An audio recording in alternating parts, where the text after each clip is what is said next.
नमस्कार दोस्तों, मैं हूं सुब्रत चौहान और आप देख रहे हैं फैशन फॉर चैनल। इस वीडियो में आप जिस चीज को देख रहे हैं यह है कॉपर सल्फेट। तो आज की इस वीडियो में आपको कॉपर सल्फेट के बारे में बताने वाला हूं, जिसे आमतौर पे हम लोग तुतिया के नाम से भी जानते हैं। और ये बहुत ही कारगर है फिश फार्मिंग में। बहुत बार तालाब में बहुत सारे प्रॉब्लम क्रिएट हो जाती है, पानी में काफी सारी दिक्कतें आने लगती है, जिसके वजह से पानी में काफी सारा प्रॉब्लम क्रिएट होता है और उस प्रॉब्लम का सोल्यूशन करता है ये कॉपर सल्फेट। लेकिन इसका सही डोजेज, सही देने का तरीका, सब कुछ आपको सही से जानना होगा, तभी जाके आप इस चीज को सही से कर पाओगे। अगर ये चीज नहीं जानते हैं तो इसका इस्तेमाल आप नहीं कर पाएंगे। लेकिन इसका इस्तेमाल करना बहुत ही आसान है और कुछ तौर तरीके हैं जिससे हम इसको इस्तेमाल कर सकते हैं। तो आज की वीडियो में मैं आपको पूरा डिटेल के साथ सारा चीज बताने वाला हूँ, किस तरह से आप इस कॉपर सल्फेट को अपना तालाब में इस्तेमाल कर सकते हैं और कौन कौन रीजन की वजह से आप इसको इस्तेमाल करेंगे। सबसे पहले प्रॉब्लम के बारे में बात करता हूं कि ये कॉपर सल्फेट कौन सा प्रॉब्लम के लिए बेसिक तौर पे इस्तेमाल किया जाता है मछली पालन में। सबसे पहले मैं बात करूं तालाब के बारे में, तो आप जैसे कि जानते हैं तालाब में हम जिस तालाब में मछली पालन करते हैं वो पानी में कई बार काफी सारा प्रॉब्लम क्रिएट होता है और उसमें से सबसे बड़ा प्रॉब्लम यह है कि ब्लूम। तालाब में हम लोग कई बार देखते हैं इतना ज्यादा ब्लूम होता है या फिर हरापन होता है जिसको निकाल पाना काफी ज्यादा मुश्किल हो जाता है। और ऐसे हाल में हम तालाब में देखते हैं इस तरह से ब्लूम बनता है, अलग अलग कलर से बनता है। कोई इतना ज्यादा हरा हो जाता है, ऊपर से इतना ज्यादा ब्लूम धंसने लगता है और ये धीरे धीरे बढ़ने लगता है और बढ़ते बढ़ते इतना ऐसा हाल में हो जाता है जो कि इसको संभाल पाना मुश्किल हो जाता है, उसमें मछली पालन करना मुश्किल होता है। ऐसे हाल में धीरे धीरे इसका संख्या बढ़ते बढ़ते यानी मात्रा बढ़ते बढ़ते इसमें अमोनिया का खतरा बनने लगता है और कई बार इतना ज्यादा अमोनिया बढ़ जाता है जिसकी वजह से तालाब में मछलियां मरने लगती है। इसके अलावा भी आप अगर तालाब में ज्यादा फीडिंग कराते हैं तो मछलियां फीड नहीं खा पाती है, तो इसी हाल में तालाब में इस तरह का ब्लूम बनने लगता है और धीरे धीरे मछली में तरह तरह का बीमारी पकड़ती है, मछलियां मरने लगती है। और ये ब्लूम निकालने के लिए अक्सर हम क्या सबसे पहले चूने का इस्तेमाल करते हैं, इसके बाद जियोलाइट का इस्तेमाल करते हैं और ये भी काम नहीं करता है तो तालाब का पानी चेंज करते हैं।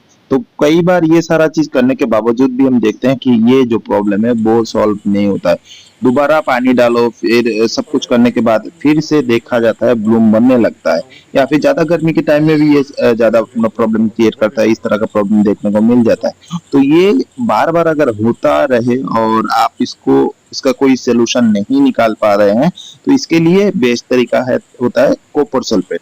लेकिन इसका डोजेज जो है वो सही से आपको देना होगा।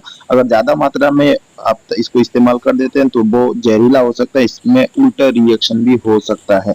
तो इसको इस्तेमाल करने से पहले ध्यान से आप इस चीज को देखकर, सुनकर और इसका डोजेज जानकर इस्तेमाल करना होगा। इसको इस्तेमाल करने के लिए दो तरीके होते हैं। एक होता है लिक्विड फॉर्म में हम इसको मेक करके यानी तैयार करके हम इसको इस्तेमाल कर सकते हैं पानी में। दूसरा तरीका होता है जैसे ही हम लोग बैक फीडिंग कराते हैं वैसे ही आप झोले में इसको बांधकर तालाब के पानी के सतह में लगा के रखेंगे तो ये धीरे धीरे काम करेगा। और दोनों में से दो ही तरीका आप इस्तेमाल कर सकते हैं जो आपको अच्छा लगे। लेकिन हम लोग क्या करते हैं, दो तरीके में से लिक्विड जो फॉर्म होता है उसमें इस्तेमाल करते हैं तो बहुत ही जल्दी काम हो जाता है, क्योंकि इसको लिक्विड फॉर्म में बनाना थोड़ा बहुत मुश्किल हो जाता है। बहुत सारे लोग इसको करते नहीं है, तो वो बैक फीडिंग जैसे कराया जाता है वैसे करते हैं। लेकिन मैं यहाँ पे दोनों चीज आपको बता देता हूँ और लिक्विड फॉर्म में कैसे बना रहा हूँ ये आप देख रहे हैं। इसको सबसे पहले पीस दिया जाता है, पीसने के बाद ये कुछ पाउडर टाइप का हो जाता है। इसके बाद इसको 10 से 12 घंटा के लिए भिगो के रखना होगा आपको। जैसे कि आप यहाँ पे देख रहे हैं पन्नी में हम इसको भिगो रहे हैं। आप चाहे किसी भी बर्तन में भी इसको रख सकते हैं, प्लास्टिक का बर्तन या किसी भी बड़ा बर्तन में आप अपना हिसाब से इसको रख सकते हैं। और भिगोने के लिए हम यहाँ पे पन्नी इस्तेमाल कर रहे हैं और पन्नी में हम पानी डालेंगे। पानी डालने के बाद इसको कम से कम 8 से 10 घंटे के लिए ऐसे भिगो के रखेंगे। मान लीजिए आप दिन में कभी भी आप इसको पीस कर इस तरह से रख सकते हैं। इसके बाद आप पन्नी या किसी बर्तन में आप इसको पूरी रात के लिए छोड़ दीजिए।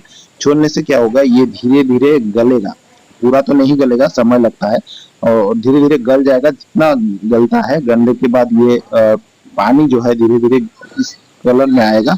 और इसको बाद आप जैसे कि तालाब में हम लोग चूने का इस्तेमाल कर देते हैं या फिर जियोलाइट का इस्तेमाल करते हैं, पानी में घोल कर तालाब में इस्तेमाल करते हैं, वैसे ही आपको तालाब में इस्तेमाल कर देना होगा और तालाब में छिड़काव कर देना होगा। तो ये क्या होगा, लिक्विड फॉर्म में आने के कारण तुरंत ही काम करेगा। ये होता है एक तरीका। ये सबसे बेस्ट तरीका होता है अगर आप इसको इस्तेमाल करना चाहते हैं तो। इसके अलावा दूसरा जो तरीका होता है, दूसरा तरीका में हम क्या करते हैं, जैसे कि मान लीजिए बैक फीडिंग कराया जाता है, इसको इस्तेमाल कर सकते हैं। इसके लिए आप एक नेट की मदद से इस तरह से कॉपर सल्फेट को लेकर इसको बांध लीजिए और इस दौरान आपको इसको पाउडर बनाने का कोई ज़रूरत नहीं पड़ेगा।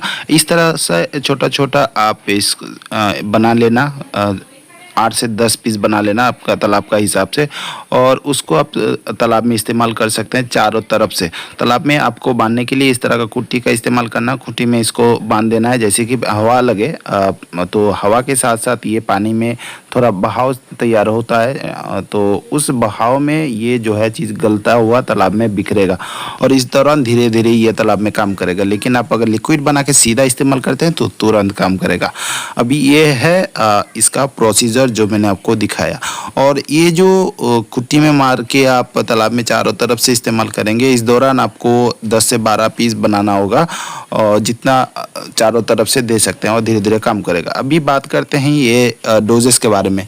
ये जो चीज़ है थोड़ा जहरीला है, ख़तरनाक है, और आप फंगल वगैरह या ब्लूम का प्रॉब्लम होता है तो सबसे ज़्यादा इस्तेमाल करना इसको।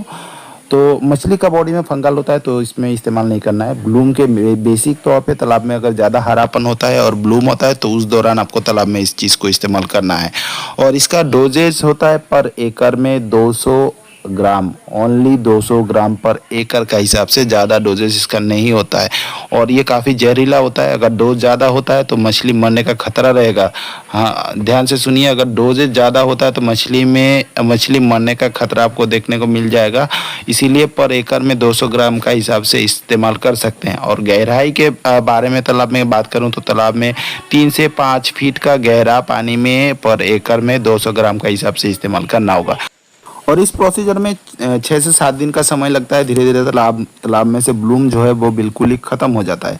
और जैसे कि आप खुट्टी में बैक फीडिंग जैसा करेंगे तो उसमें भी धीरे धीरे वो गलेगा और तालाब का पानी में फैल जाएगा और धीरे धीरे वो ख़त्म भी हो जाएगा। तो उसको उठाने का कोई ज़रूरत नहीं पड़ता है। अगर आपको लगे कि ये रहते रहते तालाब का पानी साफ़ हो गया, क्लीन हो गया, तो कॉपर सल्फेट अभी भी तालाब में है तो इस दौरान आप इसको निकाल के बाहर कर सकते हैं, क्योंकि ये जहरीला है, जितना ज़्यादा रहेगा उतना प्रॉब्लम है। और ये जो प्रोसीजर है इसको इस्तेमाल करेंगे तो आप पाएंगे कि आपका तालाब का जो प्रॉब्लम है वो बिल्कुल ही सॉल्व हो चुका है।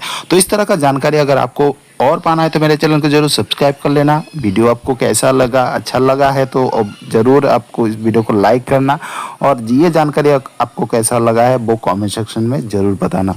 तो दोस्तों आज की वीडियो इतना ही, मिलते हैं नेक्स्ट वीडियो में नया टॉपिक के साथ। तब तक के लिए मैं सुब्रत चौहान आपसे विदा लेता हूँ।